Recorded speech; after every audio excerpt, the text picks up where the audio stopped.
trouver aujourd'hui pour faire une analyse globale, actentielle, du roman maghrébin d'expression française, La boîte à merveilles de son écrivain Ahmed Sfraoui. Tout d'abord, il faut signaler que le personnage principal de l'œuvre, Sidi Mohammed, un enfant de 6 ans, souffre de la solitude et du rêve. Il est seul tout au long de l'œuvre, seul à Dar Chouafa, la maison de la voyance, seul en Cid, seul partout.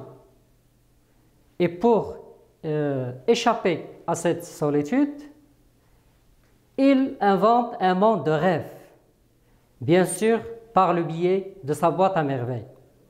Ce personnage principal aussi souffre du rêve. C'est un enfant rêveur. Il ne ressemble pas aux autres enfants de son âge.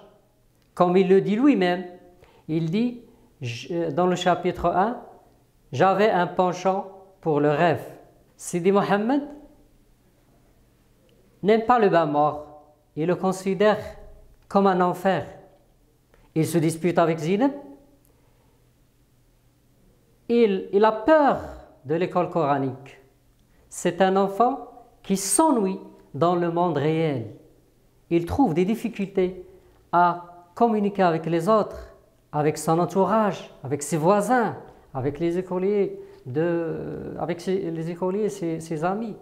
Alors, pour égayer sa solitude, il trouve une solution.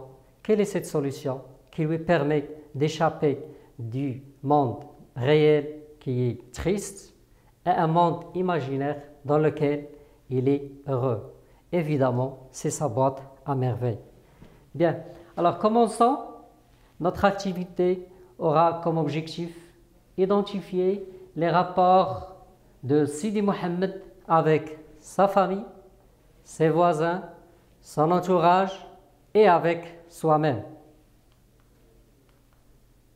Commençons par les relations de Sidi Mohammed avec sa famille. Bien sûr, la famille de Sidi Mohammed se compose de 3 personnes. Le père, la mère et l'enfant Sidi Mohammed. Commençons par sa mère avec laquelle il passe la plupart du temps. Sa mère, Lalla Zoubida, c'est une jeune femme de 22 ans, une superstitieuse. Alors, Sidi Mohammed a un rapport difficile, tendu, hostile avec sa mère, Lalla Zoubida. Il ne s'entend pas très bien avec elle. Il a un rapport conflictuel avec elle. Sa mère qu'il insulte comme dans le premier chapitre, il lui dit « Brère comme un âne, me lancer une recommandation ou une injure que je n'arrivais pas à saisir, habille-toi tête d'oignon ». Donc, Lalla Zoubida qui se lamente du sort, de son sort, d'avoir un enfant chétif, fragile, faible comme Sidi Mohammed. Donc, on peut dire que l'enfant est donc victime d'une violence verbale, d'un bruit qui le fragilise, qui le rend faible, à tel point qu'il perd connaissance à la fin du premier chapitre et s'évanouit. Maintenant, sa relation avec son père. Comment est la relation de Sidi Mohammed avec son père, le Ma'allim Abdeslam? Ma'allim Abdeslam, il est d'abord d'origine montagnarde, c'est un homme dans les quarantaines, il est tisserand, mais par la suite, il travaillera comme moissonneur aux environs de la ville de Fès, après avoir perdu tout son capital. Alors, Sidi Mohammed aime bien son père. Il a un rapport harmonieux avec son père. Tous les deux s'entendent bien. Sidi Mohammed, lorsqu'il parle de son père, il se rappelle lorsque son père lui raconte les discours ou bien les histoires à propos du paradis. Comme il dit, mon père me parlait du paradis dans le chapitre 1. Et après le départ du père, qui va être obligé de quitter la maison pour travailler ailleurs à cause de la perte de son capital, Sidi Mohammed dit que le père représente une force, une sécurité, voilà donc, c'est ce qu'il dit dans le chapitre 9. Le père dans une famille comme la nôtre représente une protection occulte, point n'est besoin qu'il soit riche, sans prestige moral, donne force, équilibre, assurance et respectabilité. Mon père venait le soir seulement à la maison, mais il semblait que toute la journée se passait en préparatif pour le recevoir.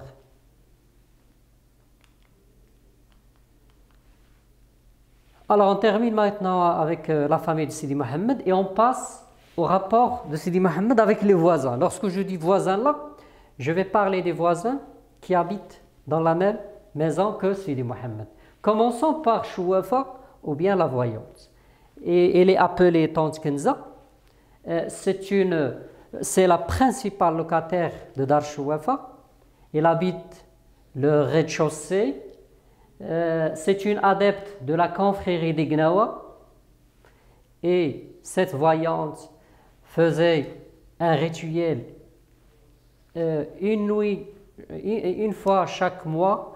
Il fait un rituel, une sorte de séance de danse et de musique nègre, ce qui dérange le petit Sidi Mohammed, ce qui l'empêchait de dormir toute la nuit. Voilà, il dit, elle s'offrait une fois par mois une séance de musique et de danse nègre, chapitre 1. Alors, il dit encore, dans le même chapitre, mes index dans mes oreilles, je criais les versets coraniques, toujours même chapitre. Bien, passons maintenant à Rahma. Rahma, c'est la femme de Driss al-Oued, c'est la maman de Zineb. Rahma, avec sa famille, occupe le premier étage. Donc, c'est vrai que Rahma a donné comme cadeau à Sidi Mohammed un capuchon de verre, et c'est une chose qui l'a émerveillé, mais dans l'œuvre, il évoque aussi la dispute de sa mère avec Rahma, dispute entre Zouida et Rahma à propos du jour de la lessive. Il dit à la fin du chapitre, les sanglots m'y touffèrent et j'écroulai aux pieds de ma mère sans connaissance. Ça veut dire qu'il s'est évanoui. Bien, avec Zineb, on sait tous que Sidi Mohammed n'aime pas Zineb, car il la trouve ordinaire et bête. Qu'est-ce qu'il dit? Alors il dit dans le chapitre 1, il s'appelait Zineb et je ne l'aimais pas. Et pour finir, nous nous étions battus, chapitre 3, après le repas des mendiants aveugles organisé par Rahma à l'occasion des retrouvailles de sa fille Zineb. Il dit aussi, je me précipitais sur Zineb, je lui enfonçais les ongles dans les joues, lui arrachais les cheveux, chapitre 5. Bien sûr, c'est après l'incident du chat, ou bien le matou de Zineb, qui a volé la chaînette de cuivre de Sidi Mohammed. Bien, maintenant passons au rapport de Sidi Mohammed avec son entourage. Lorsque je dis entourage, bien sûr, nous avons entourage des lieux et aussi des personnages. Commençons par le frère, c'est le maître de l'école coranique, autoritaire, sévère, coléreux, sans regard, ou bien le regard du frère et ses coups de baguette sans source de souffrance et de cauchemar de Sidi Mohammed. Ses yeux n'étaient perméables à aucune pitié. Dans le chapitre 2, le Msid pour Sidi Mohammed est un lieu de souffrance, de peur, de torture.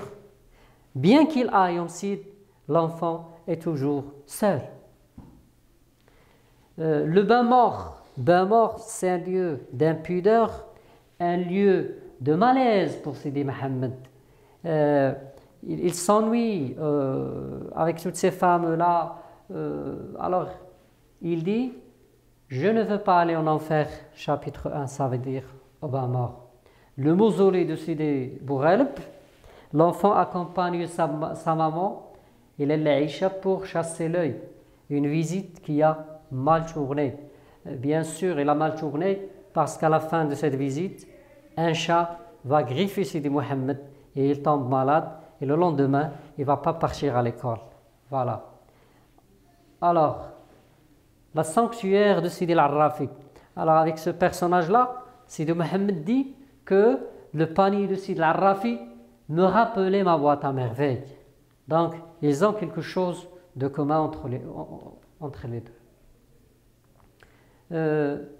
Voilà, on passe maintenant aux écoliers d'une site et les autres enfants de même âge que Sidi Mohammed. Là, il y a deux exemples. Premier exemple, c'est celui des enfants qui ont le même âge que Sidi Mohammed. Alors, à l'approche de l'Ashura, chapitre 6, Sidi Mohammed était nommé chef des frotteurs par le frère. Et à l'occasion du nettoyage d'une site, il en était fier. Voilà. Un autre exemple, chapitre 4, l'enfant accompagne sa mère pour rendre visite à l'Aïcha. Et toujours, lorsqu'il a voulu jouer avec les enfants de son âge, ça a mal tourné. À chaque fois qu'il essaie d'approcher les autres, il est malheureux. À chaque fois qu'il veut faire ou bien nouer des relations avec les autres, ça tourne mal. Il est malheureux. Il n'arrive pas à communiquer avec les autres enfants. Et c'est pour cette raison qu'il est solitaire. Il dit dans le chapitre 4, « Les enfants de la maison vinrent m'inviter à jouer. » Bien sûr, ils vont jouer au jeu de la mariée. Le drame se déchaîna. La mariée, ses invités se mirent à hurler, à se battre, à courir dans tous les sens. Chapitre 4. C'est Abdelrahman. Alors là, il faut signaler que dans l'œuvre, nous avons deux coiffeurs. Mohamed Ben Tahar, qui est mort, et c'est Abdelrahman, c'est le coiffeur de Ma'alem Abdeslam. Il sera chargé de la circoncision de l'enfant. Bien sûr, l'enfant ne l'aime pas parce qu'un jour il sera chargé de sa circoncision.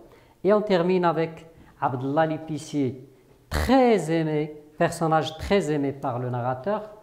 Il dit que Abdallah l'épicier me raconta les exploits d'un roi magnifique dans un pays de lumière. Alors maintenant passons au rapport de Sidi Mohammed avec soi-même. L'enfant tout seul, il est heureux. D'accord? Donc on va comprendre ce personnage à la lumière du réel et de l'imaginaire. Alors Sidi Mohammed, dans le monde réel, il est triste, il s'ennuie. Mais dans le monde imaginaire, il est heureux. Alors, qu'est-ce qui permet ce passage du monde irréel, triste, vers le monde imaginaire qui est heureux pour l'enfant? Effectivement, c'est sa boîte à merveille.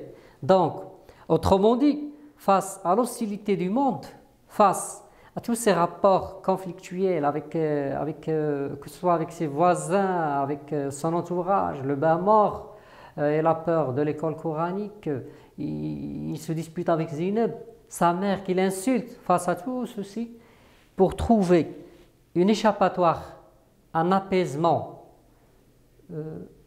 il a recours à son monde imaginaire. Et qu'est-ce qui permet ce voyage-là? C'est sa boîte à merveille. Donc on peut dire que la boîte à merveille est le véritable ami du narrateur. Voilà.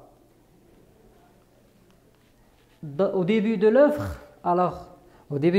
chapitre 1er, le personnage principal, Sidi Mohammed, souffre de la solitude. Et dans le dernier chapitre, il va chercher ses amis qui se trouvent dans la boîte à merveille. Cette dernière permet à l'enfant d'échapper à la solitude.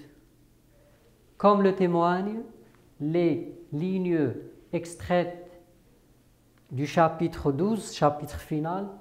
La fatigue envahit mes membres, je me sentis triste et seul. Non, je ne voulais pas dormir, je ne voulais pas pleurer. Moi aussi j'avais des amis. Ils sauraient partager ma joie. Je tirais dessous le lit ma boîte à merveille. Je l'ouvris religieusement. Toutes les figures de mes rêves m'y attendaient. Fès 1952. Alors, comme synthèse, on peut dire que dans la plupart des cas, Sidi Mohammed il souffre de son environnement dans lequel il vit, son rapport avec Msid, avec Zineb, il a peur d'Msid, il a peur du frère, le rituel de Chouafa qui le traumatise. Donc tout ceci marque l'enfant. Tout ceci marque l'enfant.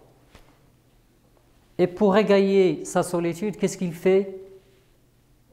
Il a comme échappatoire sa boîte à merveilles qui lui permet de s'échapper de ce monde réel qui est triste et un monde imaginaire qui est heureux. J'espère que cette séance était bénéfique pour vous, qu'elle puisse vous porter un plus. Préparez-vous bien, travaillez bien. Merci et bonne chance.